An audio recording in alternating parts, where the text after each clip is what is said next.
ابھی مہینے بھر پہلے ہم آپس میں گفتگو کرتے تھے کہ ماہ رمضان آنے والا ہے، ماہ رمضان آنے والا ہے، اور اب یہ بات پلٹ گئی کہ اب ماہ رمضان جانے والا ہے۔ اب یہ آخری ایام سے گزر رہا ہے اپنے، آج 21واں رمضان ہے، ماہ رمضان کی 21 تاریخ ہے، اور سلسلہ وار فضائل کے اعتبار سے یہ آخری عشرہ ہے، اور آخری عشرے کی بہت اہمیت ہے۔ اس میں اللہ تعالیٰ نے کچھ عبادتیں بڑھا دی ہیں۔ یوں تو ماہ رمضان کے چاند دکھنے کے ساتھ ہی عبادتیں کرنے کے طریقے بڑھا دیے گئے۔ روزہ فرض ہو گیا، اور دنوں میں نہیں تھا، ماہ رمضان میں فرض ہو گیا۔ اور تراویح کی نماز عام دنوں میں نہیں تھی، ماہ رمضان جو ہی چاند نظر آیا سب سے پہلا کام جو بڑھا تو تراویح کی نماز 20 رکعت بڑھ گئی۔ اسی طریقے سے سحری کرنے کا اہتمام کرنا، رات میں اب اٹھنا ہے، فجر میں تو اٹھتے ہی تھے، اب فجر سے پہلے اٹھنا ہے، صبح صادق سے پہلے اٹھ کر کے سحری کرنا ہے، یہ بڑھا دیا۔ پھر مغرب کے وقت سے پہلے تمام افطار کا اہتمام کرنا ہے، اس کی تیاری کرنا ہے، یہ دنیاوی اعتبار سے ساری باتیں یہ ہو گئی۔ اب فرمائے کہ یہ سارا اہتمام کرنے، تیاری کرنے، کھانے میں، پینے میں، سونے میں، پڑھنے میں، پڑھانے میں، یہ ساری چیزیں جو بندہ کرے گا اللہ کے لیے، تو یہ سب کی مزدوری، اس کی جزا اللہ تعالیٰ 70 گنا بڑھا کے دے گا، 70 گنا بڑھا کے دے گا۔ کھائے گا اس پر بھی 70 گنا ثواب، سوئے گا اس پر بھی 70 گنا ثواب، یہاں تک کہ روزے دار کا سونا بھی نیکی ہے فرمایا۔ اور جو فرض عبادتیں ہیں ان کے تعلق سے اعلان ہو جاتا ہے کہ ایک ایک فرض کا 70 گنا، اور جو چھوٹی عبادتیں ہیں، نفلی عبادتیں ہیں، فرمایا کہ وہ ایک ایک عبادت کے جو تو نفلی نہیں بلکہ فرض کے برابر ثواب دیا جائے گا۔ اس کے بعد وہ عشرہ، پہلا عشرہ رحمت کا عشرہ ہوتا ہے کہ بندے کو بھی اللہ ہم پر رحم فرما، رحمت نازل فرما، اور واقعی وہ تو رحمت نازل فرما رہا ہے۔ اب جس کا جیسا نصیب، جس کا جیسا برتن ہوگا ویسا اس کو مل جائے گا، ہے نا۔ جو برتن لے کر کے باقاعدہ رہے گا تو اس کی رحمتیں اس کو میسر آئیں گی، اور جو چھنا لے کر کے کھڑا رہے گا تو اس کو سب چھن کے گر جائے گا۔ پھٹیلا برتن رہے گا تو سب نکل جائے گا، کچھ اس کے ہاتھ نہیں آئے گا۔ تو اس کے بعد پھر دوسرا عشرہ آتا ہے جو مغفرت کا عشرہ آتا ہے، کہ اللہ تعالیٰ کی مغفرت عام ہو جاتی ہے۔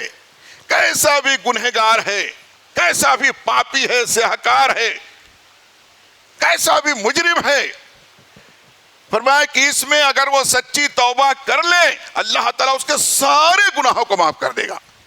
گناہ صغیرہ بھی یعنی چھوٹے گناہ بھی معاف فرما دے گا، اور گناہ کبیرہ یعنی بڑے بڑے گناہ بھی معاف کر دے گا۔ یہاں تک کہ اس کے اگر خدا نہ خواستہ شراب پیا ہوگا اللہ نہ کرے پہلے، اور اب جو ہے تو توبہ کرے، اللہ اس کو بھی معاف کر دے گا۔ زنا معاف کر دے گا، چوری معاف کر دے گا، قتل غارت گری معاف کر دے گا۔ ہاں یہ ہے کہ جو حقوق العباد میں سے ہے، تو جب اللہ تعالیٰ معاف کر دیتا ہے تو اس کے دل میں یہ بات ڈالتا ہے کہ اب جس کو کسی ذاتی طور پر تکلیف دیا ہے اس سے بھی جا کے معافی مانگ لے۔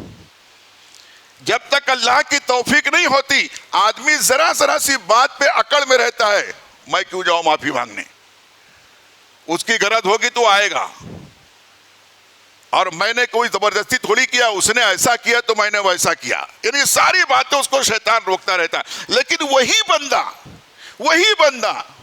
وہی طاقت و توانائی کا مالک ہے، وہی دولت کا، عزت کا، شہرت کا مالک ہے، مگر جب وہ توبہ کر لیتا ہے اللہ کی نافرمانی اور گناہ سے، تو اللہ تعالیٰ اس کے دل میں بات ڈال دیتا ہے کہ اب تو اس سے بھی جا کے معافی مانگ لے۔ اس کا دل نرم ہوتا ہے۔ جو کل تک اکڑتا تھا، ناک کھڑی تھی اس کی کہ نہیں میری ناک کٹ جائے گی، گردن کٹا دوں گا لیکن ناک نہیں رگڑ لے جاؤں گا اس کے سامنے، اللہ اس کے دل میں بات ڈالتا ہے کہ تو اس سے بھی جا کے معافی مانگ لے۔ ٹھیک ہے وہ غریب ہے، تو بڑا آدمی ہے، وہ چھوٹا ہے، تو بڑا ہے، ٹھیک ہے اسی کی غلطی تھی، شروعات اس نے کی تھی، مگر پھر بھی اب تو جو ہے نیک بننا چاہتا ہے، توبہ کر لیا ہے،